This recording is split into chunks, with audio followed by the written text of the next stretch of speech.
warahmatullahi wabarakatuh. Salam sejahtera untuk kita semuanya. Sahabat channel Pintar Catur yang berbahagia. Sekarang kita berada di episode yang ke-8.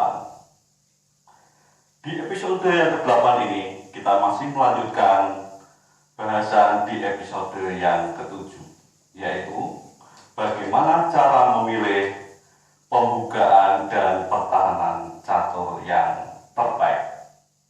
Mari kita mulai. Memilih pembukaan catur dan pertahanan catur yang terbaik bagi pemula, saya sarankan adalah membuka bidak di depan raja, baik sebagai pemain putih maupun sebagai pemain hitam.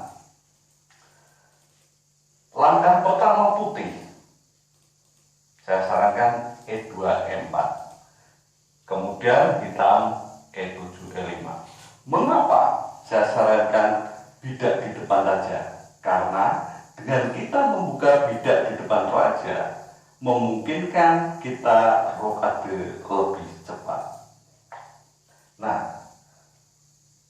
sesuai dengan pelajaran terdahulu, kita sudah mempelajari nilai-nilai masing-masing buah catur. Nah, disinilah ya artinya ya pelajaran yang terdahulu itu kita gunakan. Perwira ringan yaitu gajah, nilainya 3, kemudian bidak atau pion nilainya 1. Jadi kita tidak sembarangan melangkah atau menukarkan perwira dengan bidak. Nah, kita lanjutkan ke langkah selanjutnya, misalnya kuda F3. Kemudian dijawab oleh hitam kuda C6. Kita sudah pernah membicarakan bahwa jika gajah ke C4 akan terjadi pembukaan Italia. Nah, boleh saja ya kita menggunakan pembukaan Italia, tapi saya sarankan lagi ada pembukaan yang lebih tenang, jadi bukan yang tajam. Ya. Kalau kemudian hitam membalasnya dengan gajah E7, kita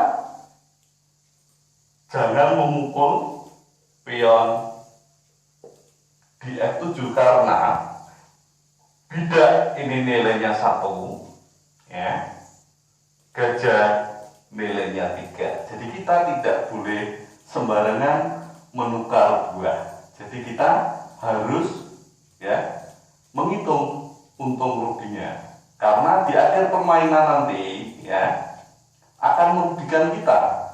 Karena jelas perwira itu jangkauan langkahnya lebih unggul. Kita lanjutkan dengan rokade misalnya. Nah, ini salah satu keuntungan membuka bidak di depan raja lebih awal untuk pemain pemula. Kemudian dibalas oleh hitam dengan kuda F6. Kemudian dibalas oleh putih kuda C3. Kemudian hitam rokade. Jadi di tahap awal pembukaan ini kita harus berusaha ya, secepat mungkin mengaktifkan buah dan secepat mungkin juga rokade. Karena jika kita terlambat rokade akan memungkinkan lawan ya, menyerang raja kita yang berada di tengah.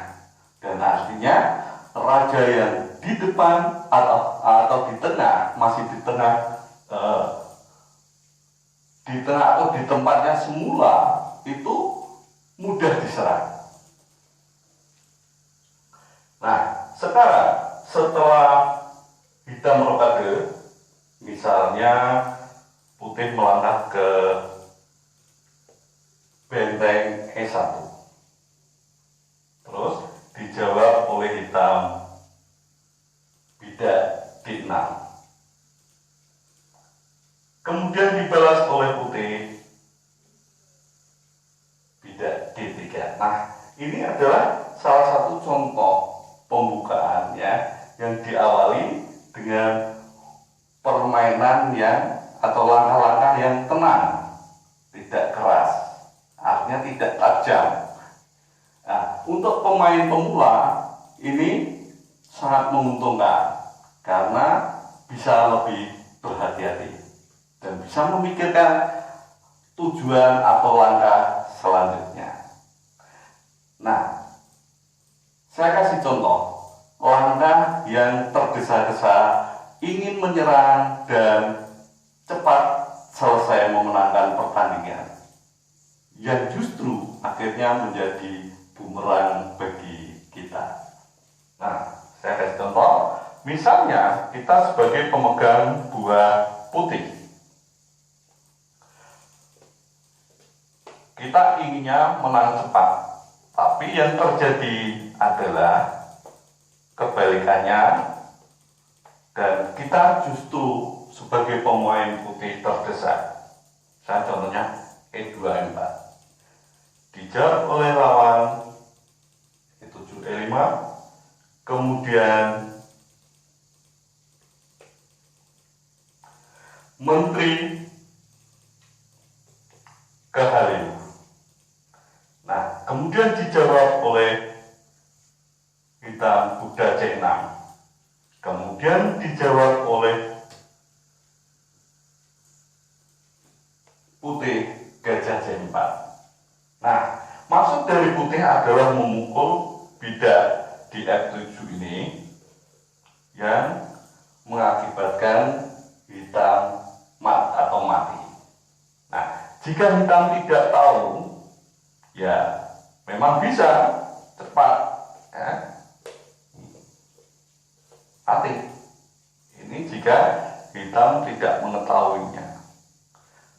Tetapi di dalam permainan catur kita tidak mungkin ya, tidak mungkin atau jangan mencari keberuntungan semata-mata. Jadi kita harus menggunakan teknik di mana dimungkinkan lawan itu bisa menangkis atau tidak. Dan ketika kita ditangkis, kalau itu merugikan kita, ya sebaiknya tidak dilakukan. Nah, contoh ini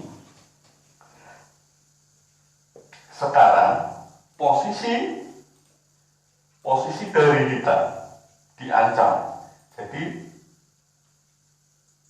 hitam menangkis. Nah, sekarang posisi hitam diancam sambil ditangkis menterinya.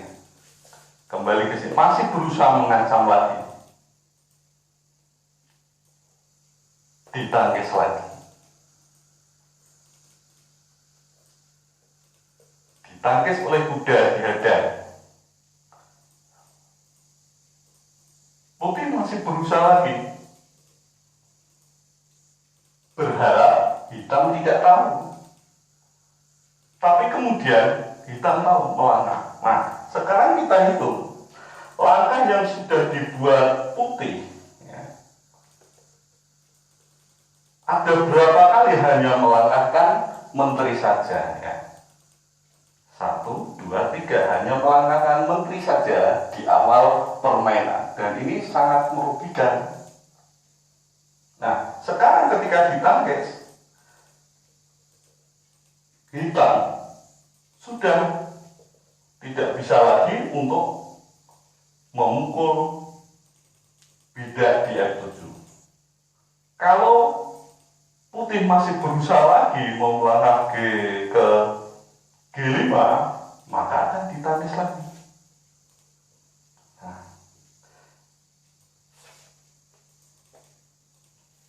Nah, sekarang posisi seperti ini sudah aman bagi hitam. Sudah aman bagi hitam.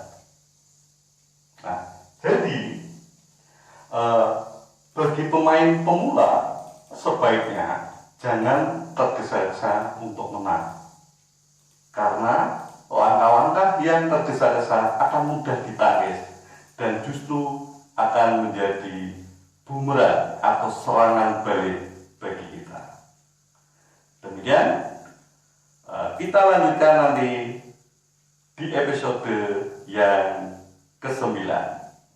Selamat belajar. Wassalamualaikum warahmatullahi wabarakatuh.